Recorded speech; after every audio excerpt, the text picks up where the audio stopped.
The River Restoration and Biodiversity Programme is an ambitious initiative aimed at illustrating the biodiversity and other benefits of restoring rivers. Run under the auspices of the IUCN's UK National Committee, the programme is a collaboration of UK and Republic of Ireland's nature conservation bodies, the Environment Protection Agencies, the River Restoration Centre, the Freshwater Biological Association and the Joint Nature Conservation Committee. The aim of the current third phase is to develop a network of demonstration sites at which an array of restoration techniques will be employed and their benefits monitored and appraised. This short film is about the importance of rivers and how, if we carry on improving the way we treat them, rivers will continue to reward us with their beauty, with their biodiversity, and help maintain our spiritual and mental health and provide us with vital goods and services. I really hope you enjoy it.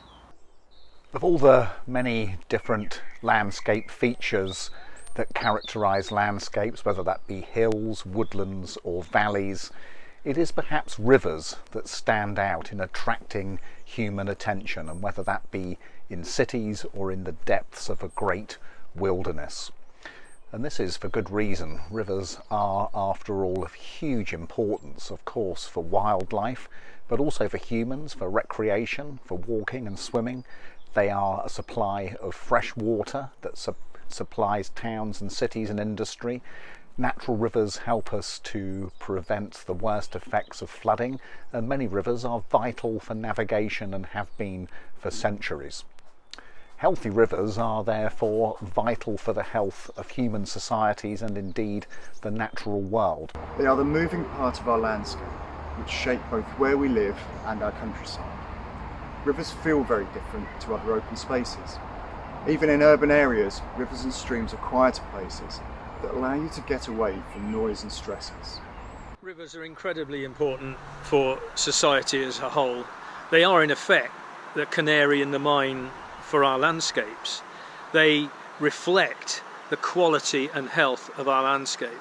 Rivers have inspired a wide range of artistic and cultural activities. They've provided poets with simile and metaphor for human emotion. River names, alongside other landscape feature names, often reflect a deep engagement between people and their environments, and often provide a key to understanding myth, legend and history. Rivers are magical places, portals to another world. Through time they have been worshipped and given offerings, and their wildlife had supernatural powers like the salmon of knowledge. Culturally, rivers hold a special significance in the lives of humans. A notable example is the river Ganges, which is the personification of the goddess Ganga, which is considered a symbol of purification and forgiveness. But this type of ecosystem service is just one of many provided by rivers. Rivers also give us water to drink, electricity generation, and their floodplains can help prevent the negative impacts of flooding. We need to understand that our rivers are just part of much larger ecosystems, each starting at the source of every feeder stream, brook, loch, lake, puddle, beck or burn, and which head all the way to the sea. This interconnectivity means that poor management in one part of a catchment can lead to impacts elsewhere. We need to remove barriers to migratory fish. Both our key infrastructure prevents this, ensure that fish passage is maintained. We need to prioritise habitat restoration. Rivers connect communities and cultures. They connect fragmented habitats, land from the sea, mountains to plains, bedrock to topsoil, water to air. It is this connection that makes them so rich, and why the breaking of this connection can have such an effect on communities, nature, or natural processes. Rivers are ancient and complex physical environments into which a whole myriad of species has evolved. It troubles me then to see the extent to which our own actions are now altering these species, the habitats, and the complex and intricate interactions among them. Our own evolutionary history is tied inextricably to river environments. Our civilizations depend on rivers and always will. Our rivers are being affected by climate change and the loss of nature, with changing rainfall patterns increasing the risk of flooding or drought, while increasing water temperature affects the very nature of our rivers. One of the greatest threats facing freshwaters is habitat destruction linked to human activity, particularly those which accommodate agriculture. Another major factor that is affecting rivers is the unprecedented levels of pollutants being dumped into them, which unfortunately is also linked to the alarming levels of species loss within freshwaters. Indeed, freshwaters are losing species at a higher rate than all other habitats on the planet. According to the 2020 Living Planet report, of 944 species assessed within the Freshwater Living Planet Index, 84% have declined since 1970. High density livestock grazing and tillage in fields right up to the river edge causes soil loss and sedimentation, and this smothers the fish eggs and the invertebrates in the river. There's also land drainage for agriculture, for development and for industry, and straightening of rivers and the loss of riparian habitats all has an adverse impact on the rivers and the wildlife it supports. You know, even just in this landscape you see behind me, you will see bowling green, short, grazed grasslands, which are intensive sheep pasture. You will see a weir in the channel, which is just a minor example of the kind of impoundments that we've been placing across our rivers. And you'll see a river that's probably unnaturally deeply incised in the landscape, with very bare banks with relatively little vegetation on them. These are physical, visual features, but actually the hidden canary in the mine bit, if you like, is the quality of the river. As we understand more about the importance of rejuvenating natural processes, we come back to the main critical limiting factors: pollution from discharges and fine sediment, both urban and rural, as these can override our best efforts to work with river processes. Although legislation has led to significant improvements, pollution from agriculture and poorly treated sewage continues to threaten our water quality. In some places, historical activity has left us with a legacy we will need to manage for some time to come. There is hope. Rivers can be part of the nature-based solution to climate change and biodiversity loss. Despite occupying less than 1% of the Earth's surface, freshwater environments are globally important for nature conservation. Rivers and their associated wetlands can mitigate flood risk, and they are an important component of the carbon cycle. Our attempts to protect rivers and their biodiversity are insufficient, and we must step up our actions globally. Regulation and legal protection have brought some gains, but we need to match the scale of our actions to the scale of processes through which rivers are impaired. We need more landscape scale protection of river catchments and their floodplains. We need more sensitive riparian management.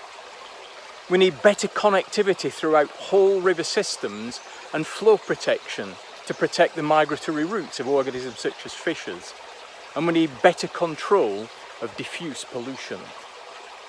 There's something deeply calming about spending time near rivers.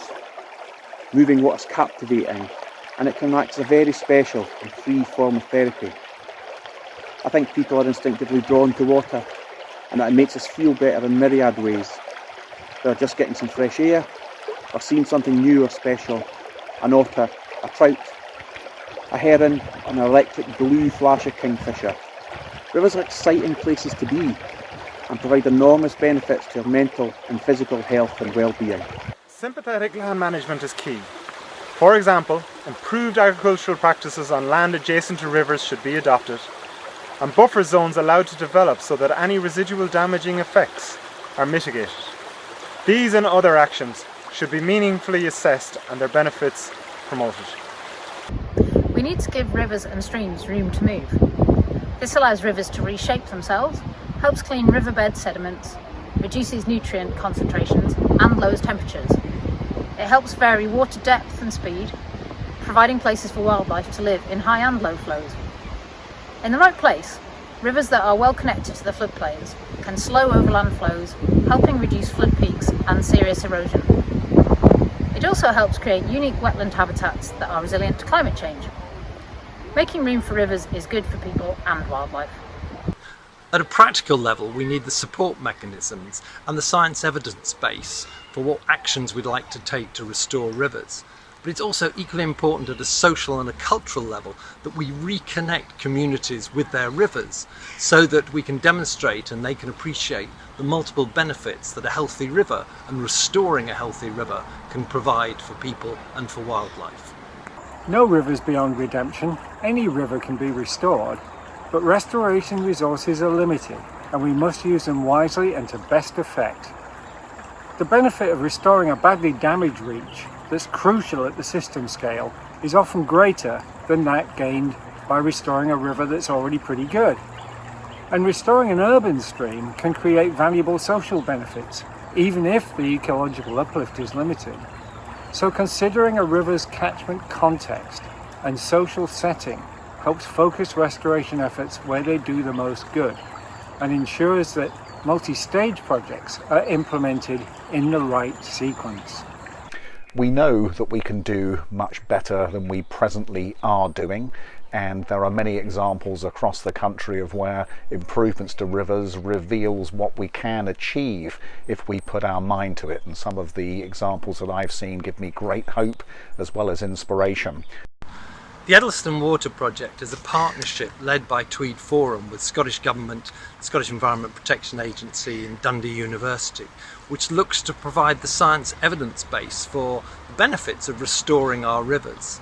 So what we've done is to re-meander about 3 kilometres of river. We've planted over 330,000 native species, and we've put in something like 30 different ponds, as well as other actions, working with the local community. And what we've been able to demonstrate is that these actions not only slow the flow of waters and therefore reduce flood risk, but they improve biodiversity, particularly invertebrates and obviously for important species like salmon and for otters. And overall, what we're hoping is that our monitoring and the evidence we're producing can be shared with other communities and other projects elsewhere. The Life Dee River project is an ambitious project to restore the River Dee to as natural state as we possibly can, removing weirs, working with landowners, stakeholders, land managers to reduce nutrients and sediments and improve the habitat within the river for a wide range of species which the river's famous for.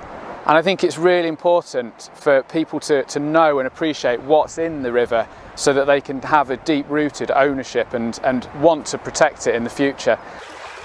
Here at Easter Belty, during the lockdown summer of 2020, the Dee Catchment Partnership completely changed the map. This valley restoration has revitalised a canalised agricultural stream in northeast Scotland, creating over 2 kilometres of meandering channel, flowing through 10 hectares of new wetlands. Within days of finishing the works, Atlantic salmon spawned at 15 sites, lamprey have spawned 2, and 1 year on there are 6 species of breeding waders. As well as creating a huge amount of new habitat, these wetlands will absorb flood peaks and catch silt, and we're monitoring how things change so we'll know if it's all been worthwhile. The landscape is starting to green up and settle into its new course now, and in 5 years this site will be completely unrecognisable.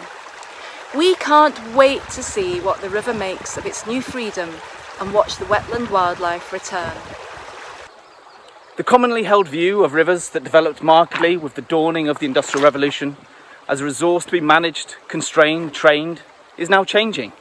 We have a clear understanding of how we've damaged rivers, and we have a good idea of what we need to do to restore them, and where it's needed, manage them sustainably. In the face of climate change and the biodiversity crisis, we need to ensure that this sympathetic approach is embraced by all and maintained in perpetuity. In a changing world, rivers need people as much as people need rivers. Daw a'i greian gwahanol yn y man, ond mynaf yn ddyddiol ddal gafael I adael ôl fy nhraed yn afon Rheidol. I try to stand firm and leave a footprint, but she reshapes the gravel every day.